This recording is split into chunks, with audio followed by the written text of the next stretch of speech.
What's going on, guys? It's Gendo here, and welcome to episode 2 of For the Love of the Game, the series where I experiment with Queen's Park, taking the all amateur side from the lowest depths of Scottish League 2 and try to get them promoted all the way up to the Scottish First Division.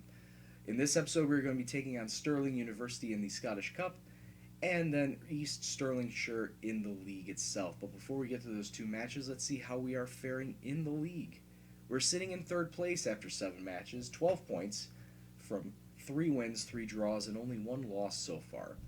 And I honestly have to say that these results I'm getting are due to the players that I have brought in, as well as the current tactic that I'm using. I'm no longer using that 4-1-2-1-2. That's only for certain occasions, but I needed something to balance the middle of the park play of that with the wide play that some of my opponents were using. So I'll show what I'm currently using in a second. Taking a look at the squad, we have Chris Duggan back from injury, but unfortunately the person that was brought on to replace him, Ross McPherson, is himself out injured. Twisted ankle, he's going to be out for 4 weeks, but he held his own during Chris Duggan's time off injured. In 6 league matches, he has scored 3 goals for us and is currently the club's leading goal scorer for the season. It's early, but I think that he would have been a great compliment to Chris Duggan. But having him back is a great help for us, since now we have one of our main strikers that I'd expected to be a great striker on the season. Hopefully he'll start banging in the goals for us. Some of the other injuries that we have, Jack Boyle, my left mid, is out with a torn hamstring. He's going to be gone for 7 weeks, maybe 2 months. Martin McBride, my main attacking mid, he's going to be out with a twisted ankle for another 3 weeks. David McWilliams, who's a backup to almost gone off the team center back, he's out with a hip injury for another 6 weeks. And Jamie Mills, backup left back, is out 5 to 6 weeks with a twisted ankle. Now, taking a look at some of the results, well, outside of the win against Clyde, if you do the maths there, 2 wins, 3 draws, and 1 loss gets you 12 points. So, taking a look at the first match outside of Clyde, we had a 2-all draw against Annan where we had to fight and claw back just to get 2 goals after going down 2-0. Annan having one of their players, David Hopkirk, getting a brace in the 26th and the 64th minute goals, but then right after kickoff, Ross McPherson said enough of that and took the ball off a back defender and scored one-on-one against the keeper in the 65th minute. And then 5 minutes later, from a cross coming in, heads the ball, top of the corner, to knot it back up at 2 apiece. We did dominate on the day. I'm surprised that we didn't have more chances, or actually more shots on goal. Only 6 on target. I felt that we could have had more chances on target, and hell, maybe even could have pulled a win out of this. But clawing back from 2-0 deficit to at least take a point is fine by me. We then followed that up with a 1-all draw at home against Arbroath, where it started off rather funnily, as in the 5th minute, Arbroath scored on themselves. It was a bad clearance that deflected off the back of a defender, and it just rolled gently across the goal line. As you can see right here, cross comes in, tried to get cleared, but it bounced off the defender's legs or back, and it just rolled right across the goal line, giving us the 1-0 lead early on. But later on in the first half, Arbroath then tied it up, and the match ended in a 1-all draw. As you can see, even in this match, this is an all-amateur side, and we're completely dominating possession and shots taken. So it's not like we're completely outclassed or outmatched in this league. We are holding our own. And in fact, that did come to a head as we defeated Albion Rovers 2-1 after going a goal down early to them. Craig Anderson and Bernard Cole picking goals up in the second half to both knot the game up at 1 and then the eventual game winner in the 78th minute in a what I think was a little bit of a drab match, considering the other two were pretty goal festy. in that they were not just in goals but also shots taken. In this one, both teams combined didn't even hit 15 shots taken that I took in the match prior, and there were only 5 on target. So I think we were rather lucky to come away with the couple of goals that we did, and the 3 points on the day as well. So good on for us there. However, in the very next match against Elgin City at this point, who are sitting at the top of the table, we then came out with a 0-0 draw against them, which I think is a great result against the team that's predicted to get promoted. The only downside was Graham Owens was sent off with a double booking, and then after that it was shut up shop and hopefully Elgin City wouldn't score. They completely outclassed us in terms of shots taken and shots on target, and I think we were very fortunate to come away with a 0-0 draw. But the less said about that match, the better, and even less about this next one, the better, as we lost our first match of the season 2-0 to East Fife away in a match that we had great possession, we had great number of shots taken, but just nothing was falling our way. We hit the woodwork a couple of times, but we could not find any good shooting lanes. It says 11 shots, 4 of them on target. They were just sailing left, right, and center. Nothing really challenging the goalkeeper. However, the shots that East Fife were taking were bang on. As you can see, 2 goals. Can't really say much more about that. I think we were evenly matched on the day. It's just nothing was falling our way. But we did follow that up with a 1-0 victory against Berwick at home in Chris Duggan's return in the 54th minute, picking up a nice strike right in front of the goalkeeper, I think about 5 or 6 yards away. But we were outclassed. We were outplayed against in this match, as Berwick had 18 shots to our 7, majority possession, and we only had 2 shots on target. Fortunately, one of them was the goal that led us to get the victory and get all 3 points in this. So early on, as you can see, with the players that I had brought in, and believe me, there were a lot of players that I had brought in, as well as released. As you can see, I think there's a total of 12, 13, maybe even 14 players here that I brought in, and about 10 that I had released, just to, try and figure out how to build this squad up. And I'd say that we're doing fairly well for a squad made completely of amateurs. Of course, this is the bottom of the Scottish Football League. If we get promoted, what's to say that all those players aren't going to go away to paying gigs and I'll be left back with nothing? But only time will tell, and we'll see how that all happens in the future. But today we got a couple of matches to get to in the Scottish Cup, the final cup for this Scottish season, since we crashed out of the first 2. We're facing off against Stirling University. Yeah, we're going to be playing against university students in our first match of the day. And as you can see, they're going to be playing... Keep it going.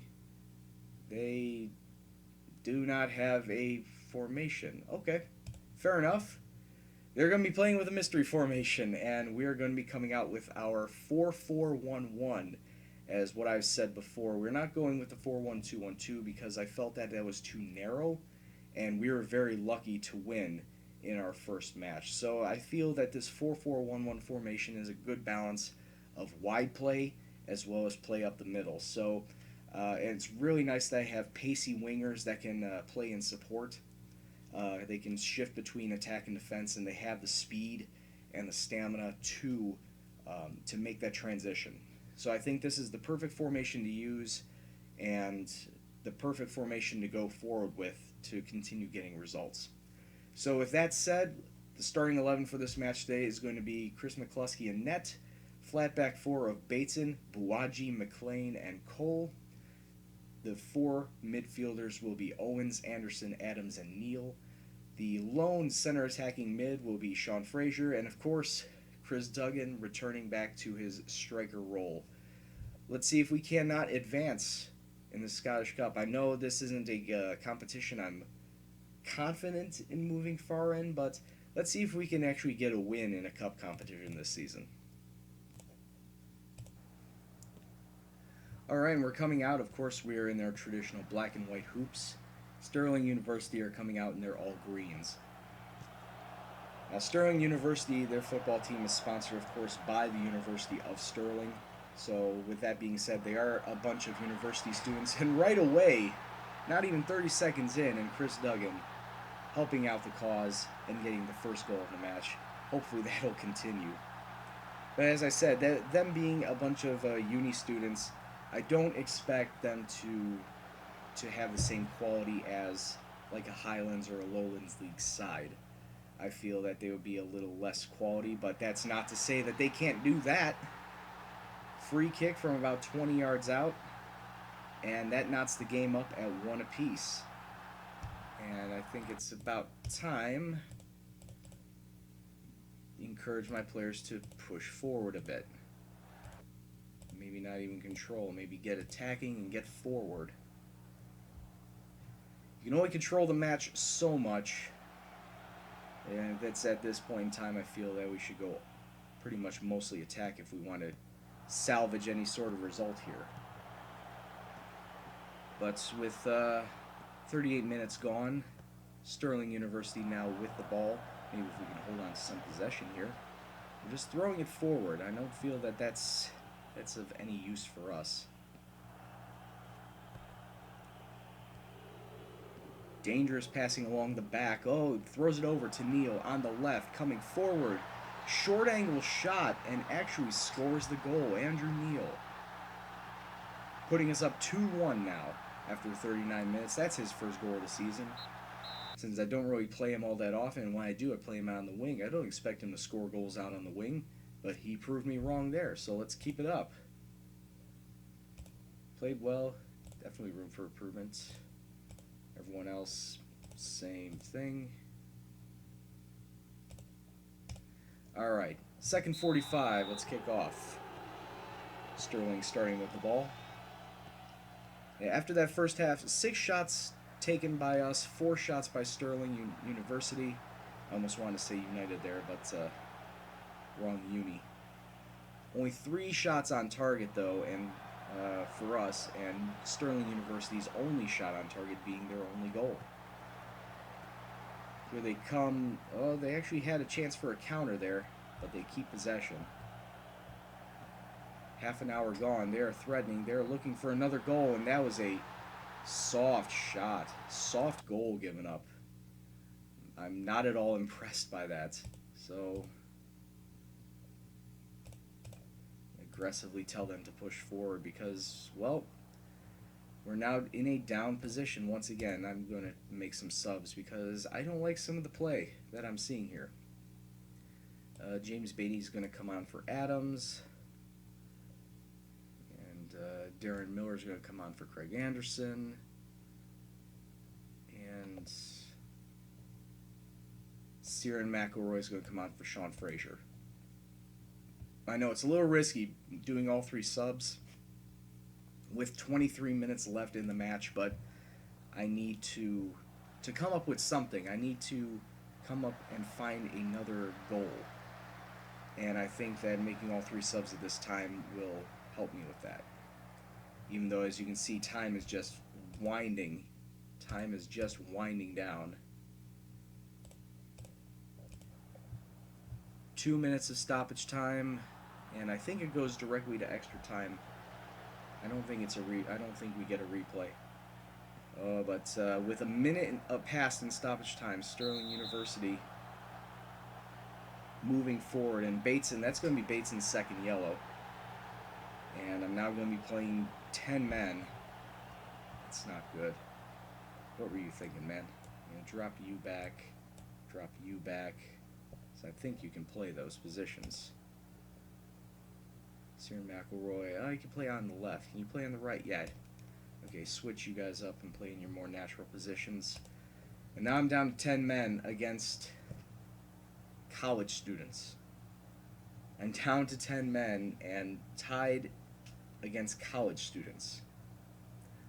Definitely not the way I wanted this match to go, as it's now resting on this guy's free kick. Takes it, but shoots it wide. And that's full time. I don't think that's no, it's not going to extra time. We actually will have to play a replay. Not something I wanted to see today. You're not good. You really were not good in this match. Alright, so we're going to have to be coming back to play in a replay. In a bloody replay. And that's going to be taking place next week, and then East Stirlingshire match right after that. So sit tight. We'll be back for the second cup round replay that I totally did not expect to play today. Alright, we're back for the second round replay. Stirling University playing a 4-5-1-V formation. We, of course, are going to be going back with our 4-4-1-1 with a couple of tweaks. We are going to have Craig Anderson in the right back position since Jonathan Bateson is out suspended thanks to his double yellow. Ciaran McElroy is now going to be starting up in the center attacking mid position, and Graham Forsyth is going to be out on the left. Everything else remains unchanged. Let's go out and get a win. Alright, back once again, same kits, nothing's changed except the venue. We are now playing at Stirling University. And just a whole lot of nothing going on so far. Encourage the boys. 20 minutes gone and nothing's happened. Oh, here we go. 33 minutes passed and we have the ball. We have an attacking chance. Our first attacking chance of the game, and it's off the post. It goes begging. And that was a very, very quick first half. Nothing going on. I think that was only 3 shots taken all half and only 1 highlight. Literally nothing of note. Get back out there. 1 goal, boys. 1 goal. You can make the difference. Everybody can make the difference.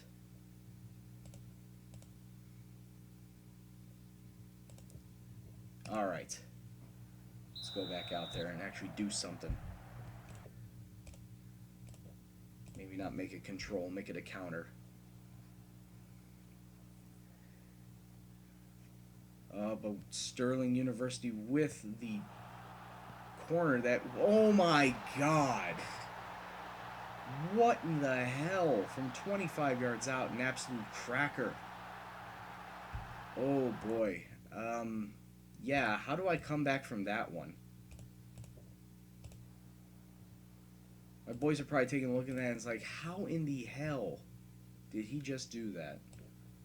Okay, Buaji's going to have to come on for Wharton. You're not doing all that great. Jamie Adams coming on for Darren Miller. And Thomas Collins. No, in Duggan I trust. I'm going to keep Duggan out there. I believe that he can actually do us some good.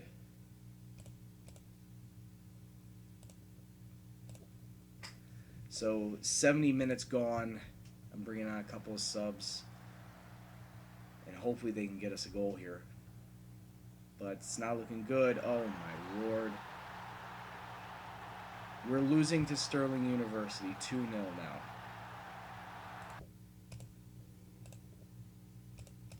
This is, everything's gone pear-shaped here.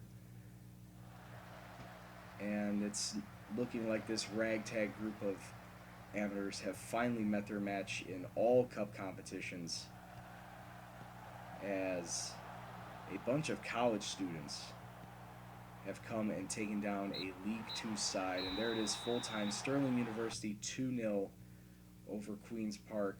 And that's absolutely unacceptable. You lost to people who are apparently worse than you. So, yeah, only 2 shots taken throughout the entire day. They held us to 2 shots. How do you even do that? No side was particularly good on the day. We were just chasing the entire way. And we definitely need to turn it around before we get to our next league match against East Stirlingshire. So it's time to put all the cup competitions behind us because, well, there are no more cup competitions to play. And apparently Graham Forsyth's out for a couple of weeks with a sprained wrist. It's not your foot. You can run out. And, yeah, we're getting £4,000 for our little embarrassment there in the Scottish Cup. But yeah, when we come back, we're going to be facing off against East Stirlingshire, and hopefully we can turn something around in the league. So sit tight, and we'll be right back. All right, now here we are against East Stirlingshire at East Stirlingshire, as they're coming out with a 4-5-1 formation. It's very unfortunate that I cannot play the 4-4-1-1 that I really wanted to, because a lot of my players are tired, and I really cannot afford to have too many tired players out there if I want to win the match. So we're going to have to go back to the 4-1-2-1-2 that we played against in the very first match. I can't even remember who it was, against Clyde. So hopefully with this lineup, we can actually get a result here. We have McCluskey in net, Anderson, Wharton, Buwaji, Bateson as our back four. Defensive mid of Jamie Adams, two center mids of Beatty and Miller, our center attacking mid of Sean Frazier, and our two strikers, Chris Duggan and the youngster Tom Collins. Let's get something. We need to get the bad taste of that cup defeat out of our mouths. All right, we kick off in this 8th league match against East Stirlingshire. Of course, we are the away team, so we're not in our traditional black and white hoops. We're in all reds today. I rarely see Queen's Park wearing all reds, so this is very different for us. East Stirlingshire in their home white and blacks. And we need to pick up points here, because taking a look at the league table, East Stirlingshire are in last place, and this could actually... Oh, Collins, how did you miss that? He missed a sitter, turned the goalkeeper around, and then slams it right off the top of the crossbar. It should be 1-0 to us right now. It really should. Finishing needs to be a lot better. After almost 19 minutes, there's only been 3 shots total taken by both teams. Maybe we can come up with something here. Adams through the center with Frazier, who gets it forth to Collins. Oh, it falls to Duggan. Duggan just poaching that one as the keeper spilled it, and Queen's Park are now up 1-0 after 20 minutes. Completely lucked into that goal, but I'll take it.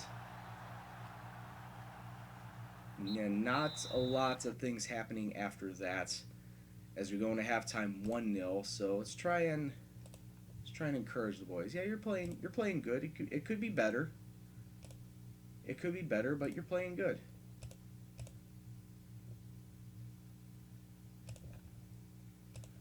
All right, so we come back out. We have taken 6 shots to East Stirlingshire's 1. So hopefully we can up the amount of shots taken and put more shots on goal. But at the same time, we need... Oh my lord!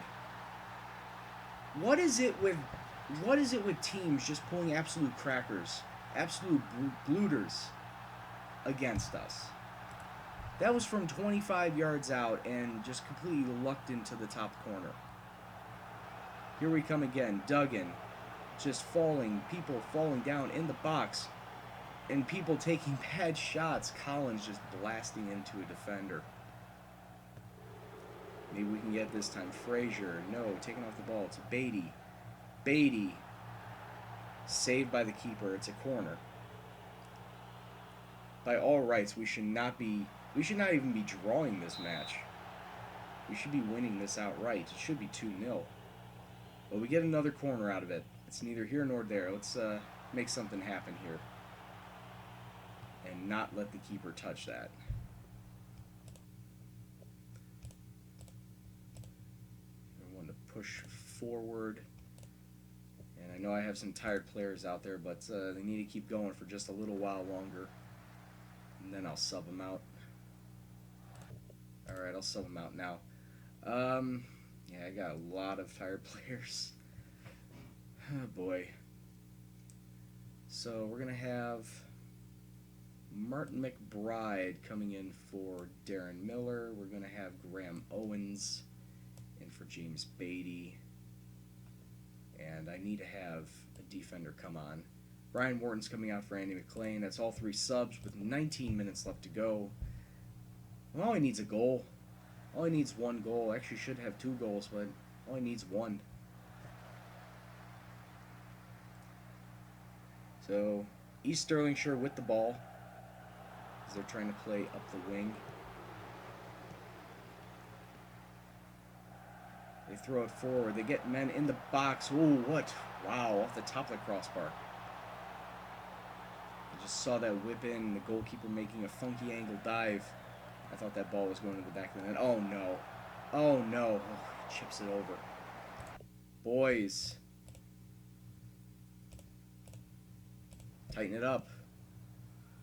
And East Stirlingshire just throwing everything at us now. They want all 3 points.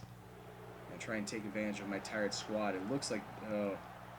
I'm scared. I'm scared. It's looking like it is. Oh, what a save by McCluskey. Just on the line. And East Stirlingshire still coming at it.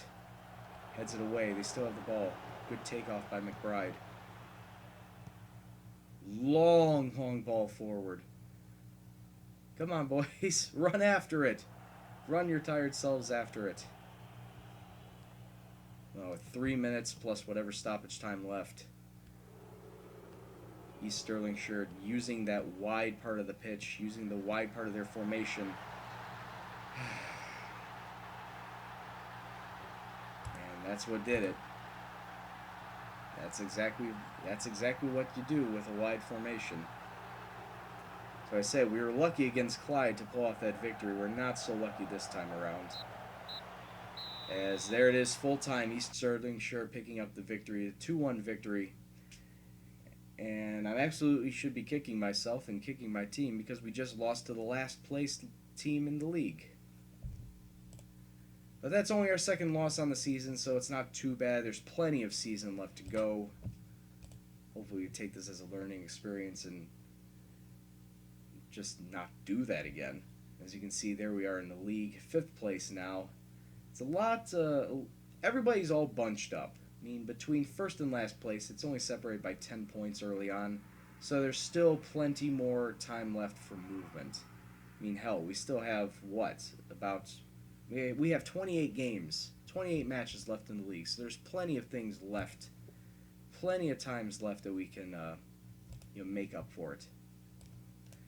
Alright, so with that in mind, probably come back one more time before the playoffs start. So I'm thinking maybe a double live comm of Elgin City and Albion Rovers here. We'll do January 21st and 31st, or why did I say 21st? You're going mental, Gendo. The 24th of January and the 31st of January, Elgin City and Albion Rovers. That should be a good amount of time playing matches and still having a good amount of time left before the end of the league. So that's where we're going to come back. That's what's going to be our next episode, and hopefully we'll have some good news to report back on in that time. Maybe even make a few transfers here and there. But until next time, I'd like to thank you all very much for watching. If you like what you saw, please hit the like button. Subscribe if you're new. Comments, questions, suggestions, anything else, please leave it in the comment box below. But as always, this is Gendo. I will see you in the next video. Take care, and peace out.